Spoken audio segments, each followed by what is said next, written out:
Hello everyone and welcome. On behalf of Interior Health, we would like to recognize and acknowledge the traditional and unceded territory of the Silk Nation where we live, learn, collaborate, and work together. Welcome to Research Week 2018. Today's presentation is titled REB101 and will be presented by Dorothy Herbert, Research Ethics Board Coordinator. Thank you for joining us, and take it away, Dorothy. Thank you, and thank you to those online who are listening today. In today's presentation, I hope to answer three questions for you. First, when is REB review required? Second, is REB review necessary? And finally, what approvals are needed for research? How do I get them? And I have two questions, but they kind of go together. So we're going to start with when is IH REB review required? If your research involves humans, it needs ethics board review, and it involves humans attached to Interior Health, then the IH REB review is the one that you require. So this includes our patients and residents. It includes our employees, physicians, midwives, staff, and students. And it also includes their personal information that's derived from humans. That could be blood samples or lab samples. It could be their diagnostic imaging records. It could be bone fragments. And it could be their electronic medical record or a physical chart. It's information coming from a human that is research involving humans. So one of the common things that I have seen is people responding to REB questions on the application form about how many participants do you have, and the answer is none. That's never true. If you're involving data that comes from a human being, even if a human being is dead, you are involving humans. And so it could be data derived from tissue samples that would otherwise go into medical waste. Research involving humans, it still requires IH REB review. Lastly, it involves any IH facility or program or service, then it involves Interior Health. When research intersects specifically with IH, you need IH REB review as opposed to REB review from some other academic or other institution. We don't cut off for minimal involvement. So if we receive a request from an outside agency to post a recruitment notice in an IH facility or share it via an electronic newsletter, IH REB review is required.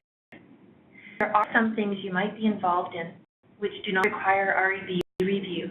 For example, quality improvement and evaluation activities, and also answering questions about normal business activities.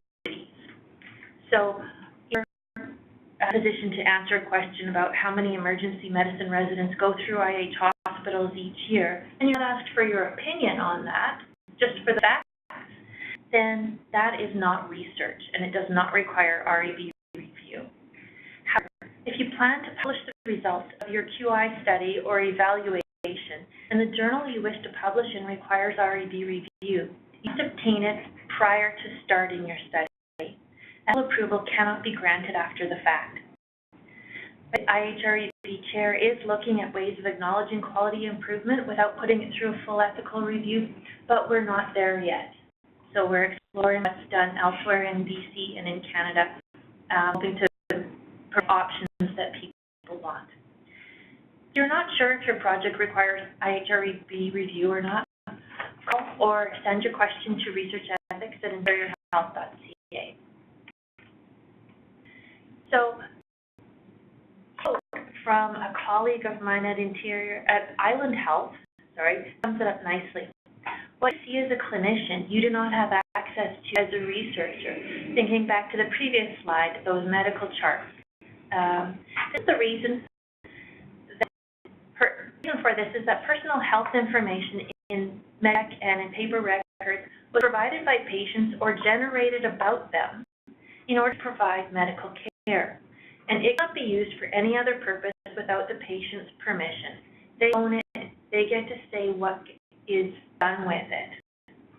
Not an IH REB rule. It's not a rule of any research ethics board. It comes directly from both the board of directors and our administrative policies, as well as from legislation such as FIPA, which I will talk about more in a little bit.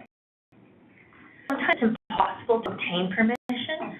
So a common example is to review the charts of patients who are very probably deceased, patients who were seen many years ago, or who are the participants of interest because they were palliated at the time, and you can obtain their permission.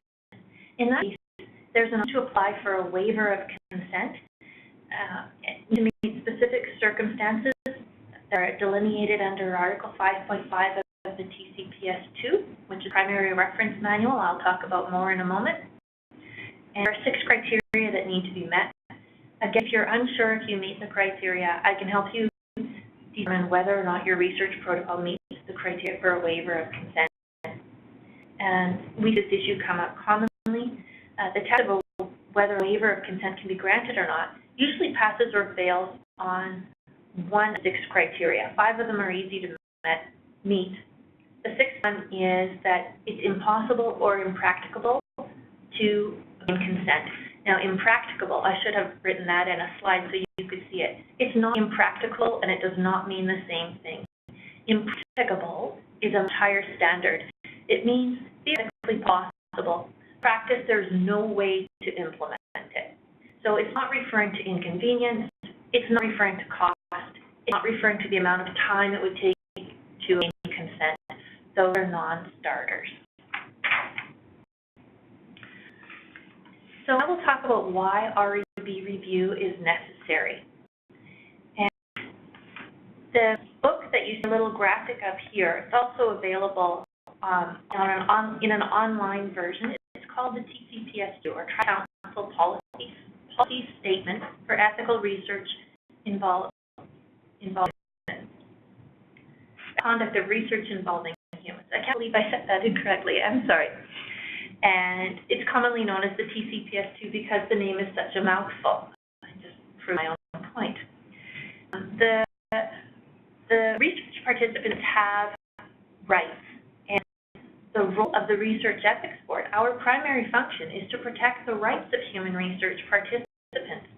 These rights are outlined in the TCPS2, which is freely available online, along with a free tutorial to walk you through those core principles to help you understand what the rights are, and it will give you parameters when you're setting out your own plan for how you're going to do your research, how you're going to recruit, how you're going to obtain consent, what data you plan to access.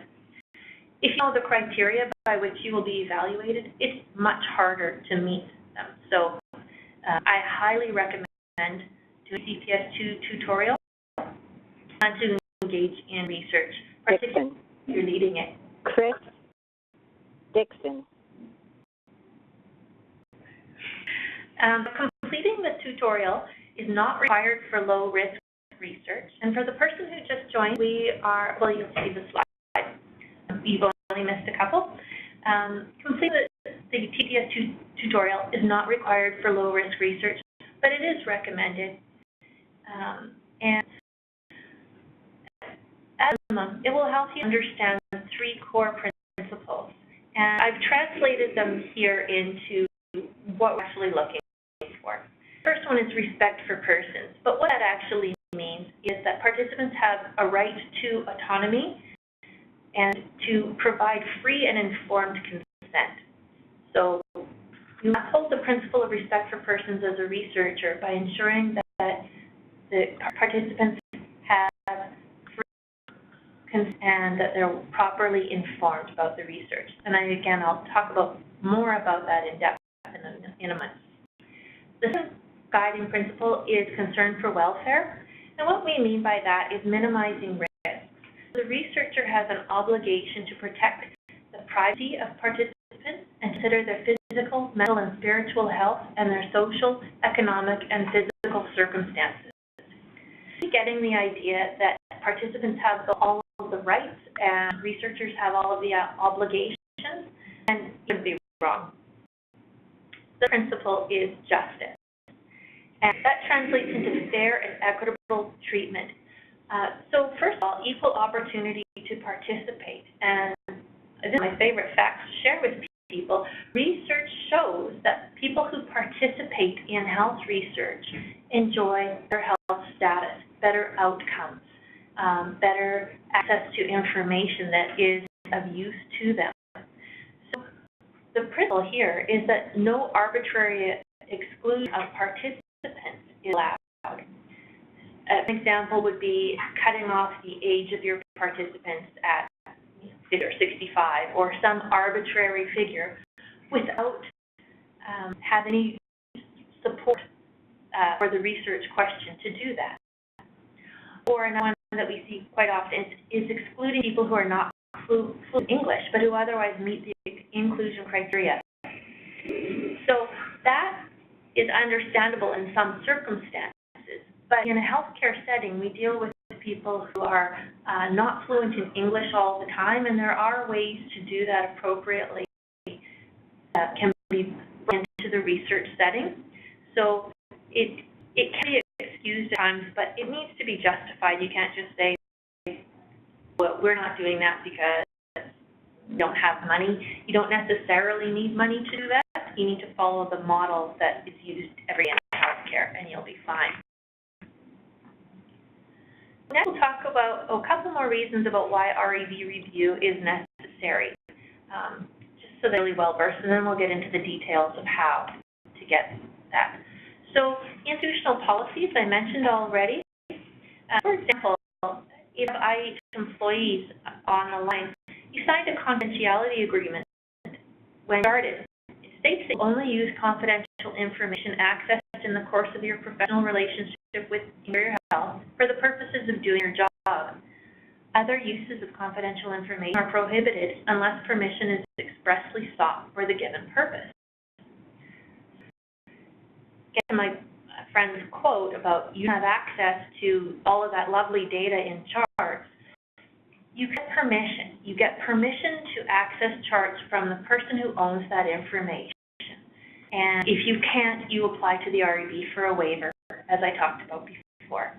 And then get permission to use the charts that way or the EMR that way from the data steward. And that is where my lovely and talented colleague comes in. She facilitates the operational approval that allows you to use IH information for the purpose of research. Couple things to talk about quickly. FIPA is the Freedom of Information and Protection of Privacy Act. There are several privacy laws in BC and Canada, but this is the most relevant one. It clearly states a public body must protect information in its custody or under its control by making reasonable security arrangements against such risks as unauthorized access, collection, use, disclosure, or disposal. So in English, IH data cannot be used for research without specific permission to use it for a specific research project. So the permission that I talked about from the data steward and from the REB, that applies just to that one research study. That it doesn't mean that you have permission to use it forever and all time for projects you haven't even dreamed up yet. And finally, we have the Healthcare Consent and Care Facilities Act. And the healthcare provider must not provide any healthcare to an adult without the adult's consent.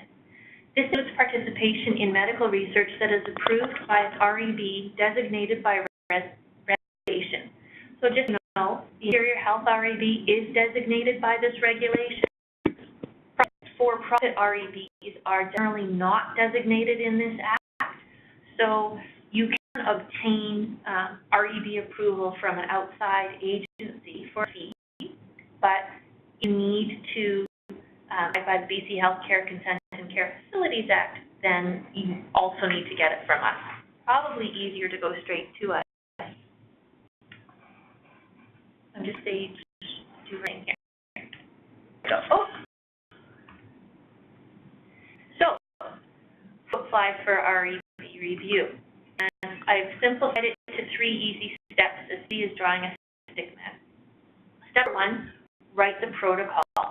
This is your research plan. It describes your hypothesis, your objectives and endpoints, what data you plan to collect and how you'll analyze your data.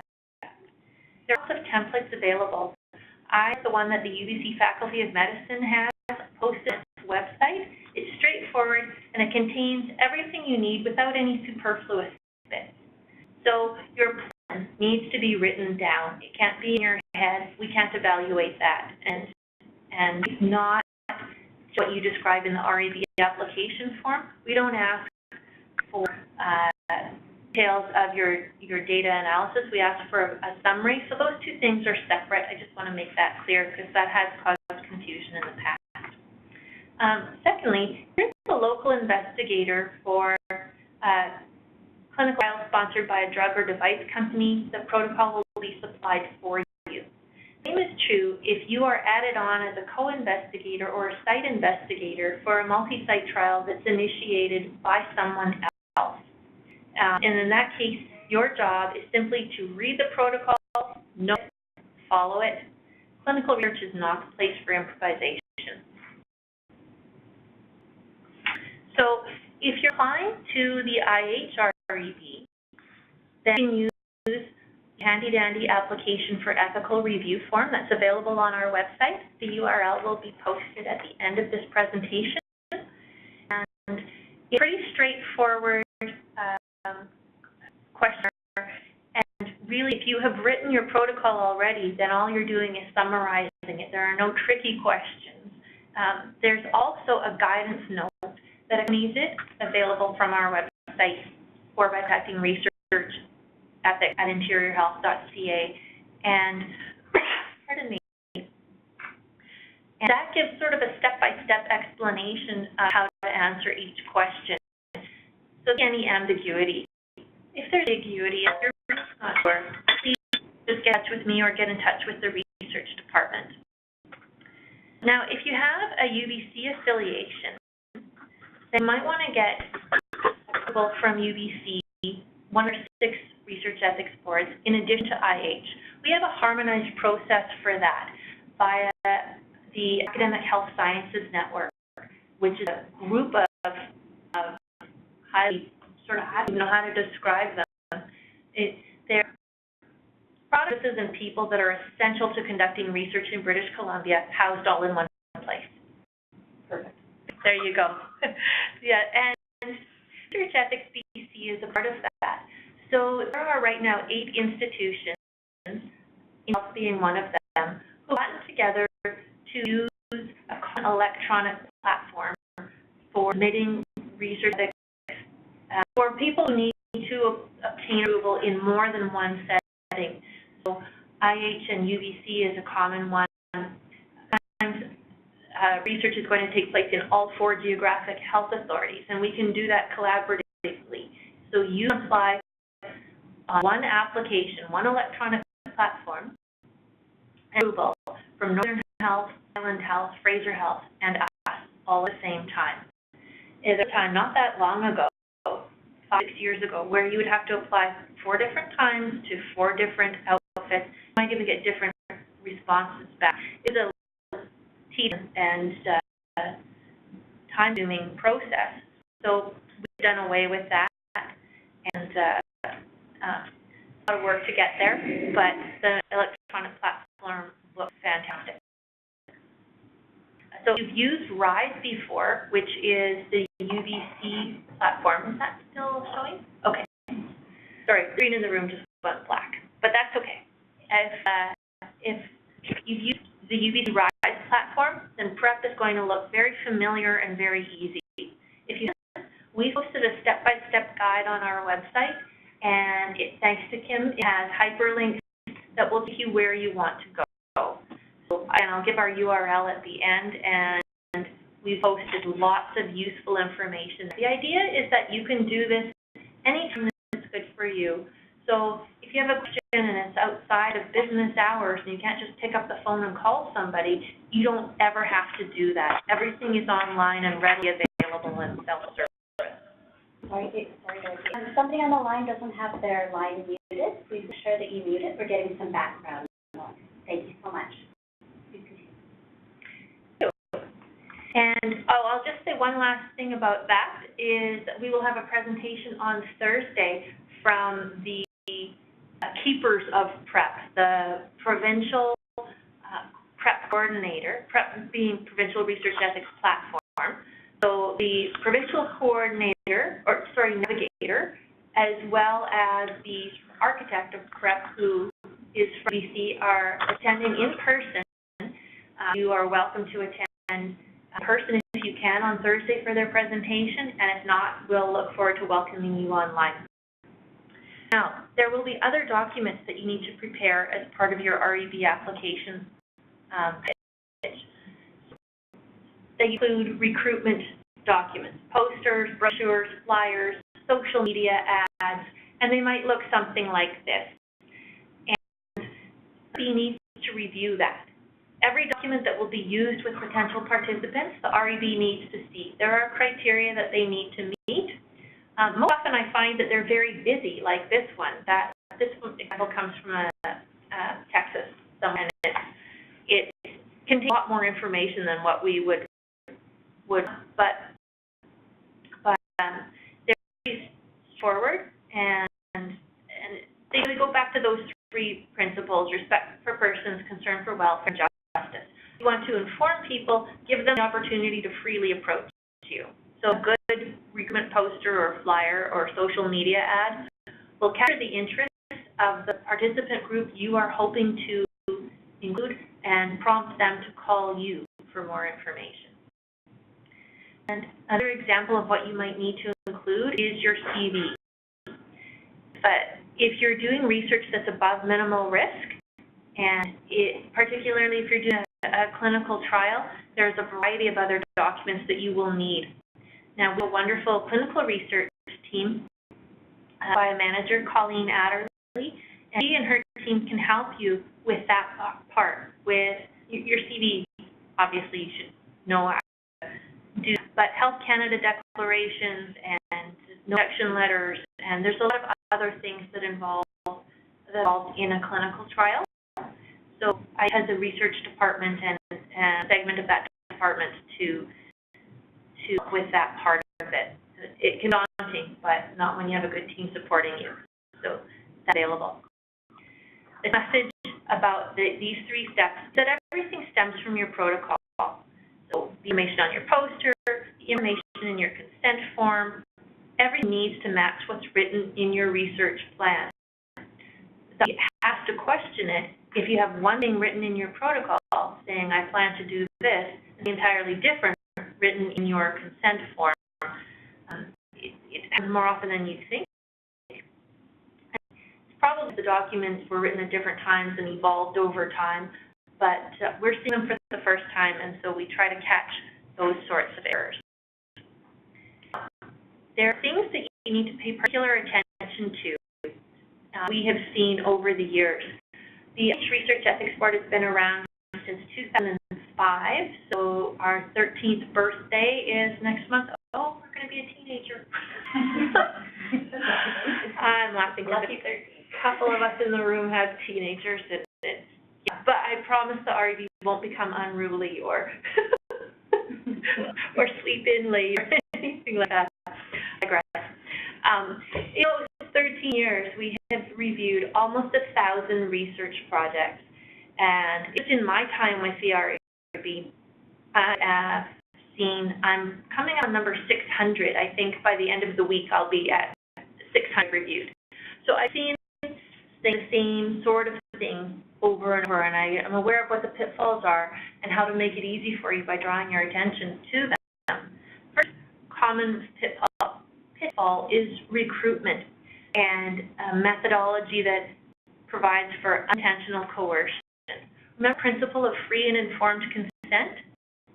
What to be careful of is not to accidentally exploit a power relationship, such as between a mentor and student, a boss and employee, or a doctor and patient.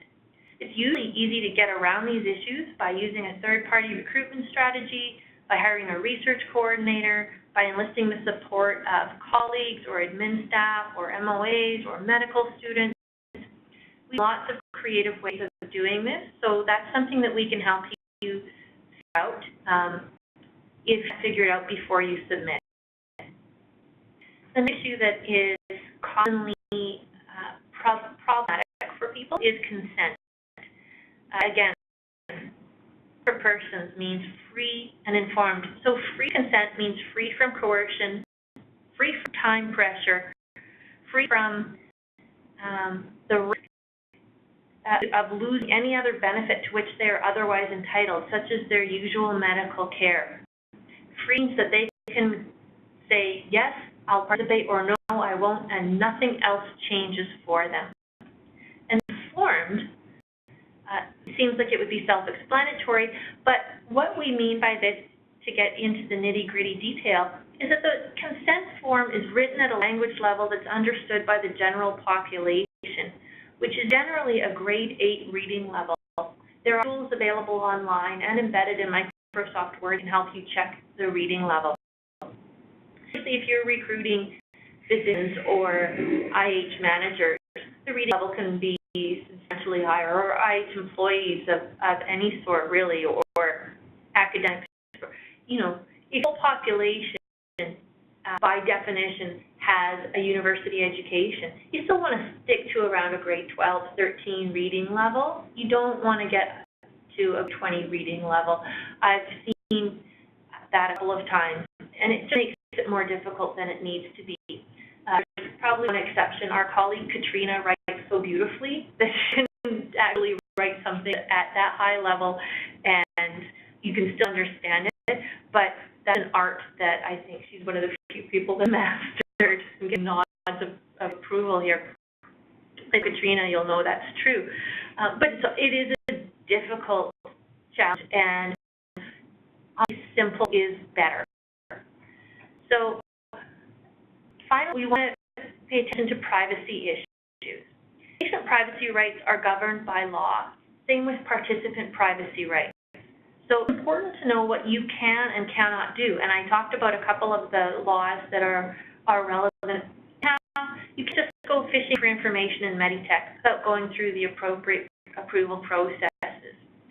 When a high-profile research story hits the news for all the wrong reasons, it's on the case that there's been a privacy breach. So you need to know the rules. You need to ask for help if you need it, and you need to treat other people's information as though it was actually your mom's information and she told you not to share it. So what happens next? You've got this application package, you've paid attention to all of the pitfalls, and you submit. And what happens? Well, there are two levels of REB review. If your study meets the definition of minimal risk, the participants will not experience any greater risk by participating in your research than he or she would encounter in everyday life. We have an expedited process. It goes into the review queue away, and usually takes up to 4 weeks from the time that we receive a complete package to the time that you receive a response. But in practice, we beat that time. That's our goal. Our turnaround time that we've measured has been 2 weeks or less, quite consistently for normal risk projects. We work hard to keep it that way. We recognize that you're busy, that there are very few full-time researchers. Their time is precious. People are doing this off the side of the desk, and because they're interested and keen and want to answer questions and want to provide better care, and we want to support that. When is a full board review required? The Research Ethics Board meets 11 times a year, and for any study that imposes more than a minimal risk, the Research Ethics Board reviews it at a full convened meeting. Application deadlines and the meeting dates are posted on our website. The application form is the same. Everything else that I've talked about today is the same. So the only difference is that you have to wait for a meeting date to come up, and it comes faster than you might think. There's always another one coming. It's usually the first Thursday of the month. if you're using, I've lost my place here.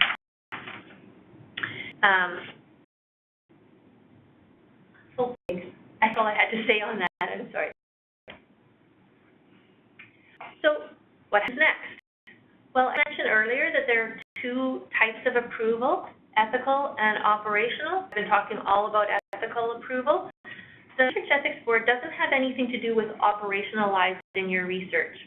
And now take my own advice, that's a $5 word where a 25-cent word will do. The Research Ethics Board doesn't have any say on whether IH resources, such as staff or supply or physical spaces, can be used to support research. Whoever the IH manager is that has the budget for those items is who needs to for permission. So we separated those processes, and that's where the research department comes in, and the research navigator will receive your application for operational approval. You can download from their website and help you find the right person to get the permission for what you need. Sometimes it looks like you don't actually need anything from the research department or from IH in terms of resources. That's fine, but the research department still uses that data to track studies, and there will be more information later this week about a database is coming and what fantastic things are happening. I'm probably more excited about that than anybody. Oh, I thought I was. Share that excitement. Yeah. It's been a long time coming. So they do need that. It's a quick form to fill out, particularly if you're not asking for anything. But even if you are, it can be a little daunting, but there's help available. Now, there are further steps once you have your nice, shiny certificate of ethical approval and you've started your research. What if you want to make a change somehow? Say your recruitment plan isn't generating the buzz you had hoped and you need to amend it. What you need to do is submit an amendment application form to the REB describing how you want to change your research plan and any documents that change as a result of that. So your protocol or a consent form or a recruitment letter or flyer, just send the updated versions, just read them version 2, send them to us in tracked changes so that we can see changes quickly and easily. And it doesn't cause any new risk to the participants. It's a very quick process. They can usually be approved in a couple of days. Now, if your research carries on for more than 1 year, your certificate of ethical approval will expire. But again, it's quite easy to apply for renewal. Application form is on our website, and we just status report from you. How many people have you screened, and how many have enrolled? Have any completed? Have you run into any problems? Can you remind us of any amendments you've submitted in the past year? So then, if no new level of risk imposed, then it's a delegated review process, and it usually takes a couple of days. If you're doing an interventional high-risk research, then there are rules that say, by rules, sorry, I mean legislation and FDA legislation that says that the research needs to be reviewed by full board. So it takes a little more lead time on your part, but there's support for that, so you've got a team of people who will keep you on your toes. And finally, closure report. When you're all done, you have finished every last bit of data gathering and every last bit of contact with research participants or with their data, then you can submit a closure report. You can do this before you've actually had a manuscript submitted for publication or accepted. Those processes can happen concurrently. Once you've finished, you've done your analysis, and you're not going back to your participants, you can know that the study is closed, and the activity now consists of trying to get published. And I envy you that job. It's a lot of writing and editing and then re-editing and then re-editing. But that's how you share results. All of the IH REB application forms for renewal and closure are available from the research. Sorry, there's a whole bunch of noise on the line. Can we please make sure you mute your line? Somebody's zipping something. For moving furniture. Or moving furniture, something's going on. Can you please ensure your line is muted? Thanks very much. Very sorry. That's okay. I'm almost done. If you are using RISE or PREP, as it's now known, for the Provincial Research Ethics Platform, the electronic one, all of these forms are available on the Post-Approval Activities tab in RISE. So you have what you need at your fingertips. I'm still here zipping and such. Be sure you mute your line. Thank you. Thank you. And at the resource list anyway. So a few things that I've mentioned repeatedly through this presentation.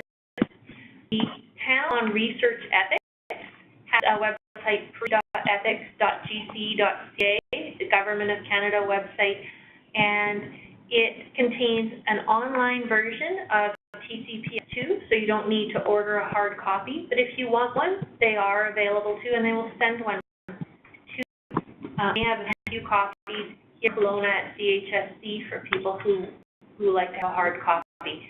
And the link to the TCPS2 tutorial is there also. Remember, this is the online tutorial. It's modular in format, so each module takes 30 minutes to do. The whole thing takes 3 or 4 hours, and you have a certificate of completion that doesn't have an expiry date.